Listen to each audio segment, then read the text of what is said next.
Hi everyone. For this assignment, I decided to interview my mom, who her cultural background is Bulgarian and Greek. I asked her a lot of questions about the types of food she grew up eating. She said that as a child, she ate a lot of bread and a lot of baked goods. Her favorite dish is banitsa, which I've had quite a few times. It's a pastry made with phyllo dough, eggs, and feta cheese.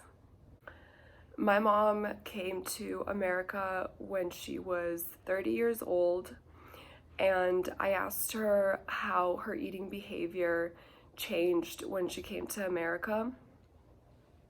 She said that other than eating more American cuisine, she started buying a lot more processed foods. She still cooks at home a lot of the time, and she still cooks traditional Bulgarian food. But she said she buys a lot of pre-made things, specifically foods like yogurt, which I had no idea that throughout her entire life, my grandma and now even all of my aunts and my uncles and extended family, they make their own yogurt, which I thought was really cool. She also said that the quality of her food has definitely gone down as she's started eating more processed foods. She said that back home, most people still have something like a garden, and they grow, whether it's all of their fruits and vegetables or the majority of their fruits or vegetables. If they don't have a garden, like if they live in a city, they always have relatives that live in the countryside that still to this day grow the majority of their produce. So she said a lot of the fruits and vegetables here don't taste as good, and it's just not the same. The next question I asked was, what are some common misconceptions that people have about Bulgarian food? And she said that a lot of people think it's Mediterranean because it's also close to Greece. Bulgaria and Greece share a border. But it's not exactly the same. Bulgarian food is more similar to Turkish cuisine or Middle Eastern food instead of more Mediterranean food. And she also said again that a lot of people are surprised that most Bulgarians grow their own produce. They have farms, they have chickens and cows. And if you aren't living in the country and don't have a farm, you heavily rely on relatives living in the country. There are supermarkets also, like nowadays in the city, but the food is very expensive. So having relatives back in like the countryside or living in a rural place has more benefits than living in the city regarding food and quality of food. She said again that bread is eaten a lot and a lot of baked goods. They also make their own wine and liquor from fruit. I thought that was interesting too. And the final question I asked my mom was, what do you wish health professionals knew about you and your culture/heritage to better communicate with you about nutrition, food, and health? And she said that she has some thyroid issues, and she would like her primary care provider to talk about nutrition, but they don't mention it.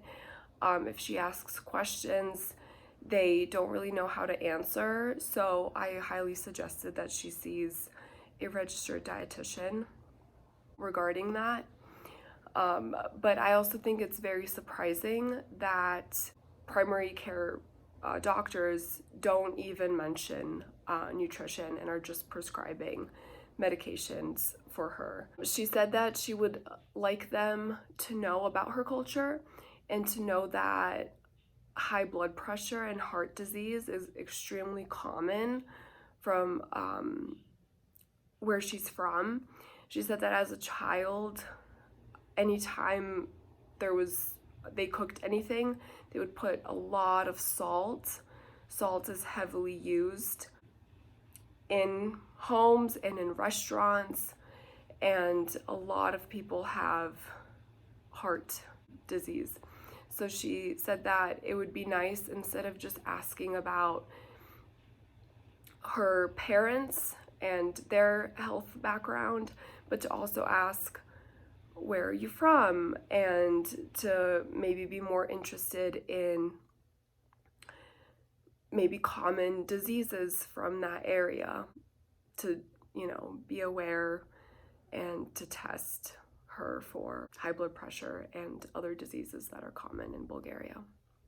And finally, key messages that nutrition professionals should know when communicating with individuals from different cultural backgrounds and heritages about food and nutrition is, I would say, be interested in their culture and the food that they enjoy eating, instead of telling them like what this ideal healthy plate would look like. Try to incorporate their favorite foods and make them part of their plan and part of their healthy, balanced lifestyle. The interview experience went really well. I learned some things about my family that I had no idea about, like the fact that they made their own yogurt for many, many years and still do to this day. I think it's really good practice asking questions about someone's culture and then listening to them, listening to what foods they grew up eating, how that can be incorporated in their daily lifestyle. I also really liked the point that my mom brought up about healthcare professionals not only asking about family background, but to also ask about cultural background, because someone from a certain area could be susceptible to a certain disease or chronic illness.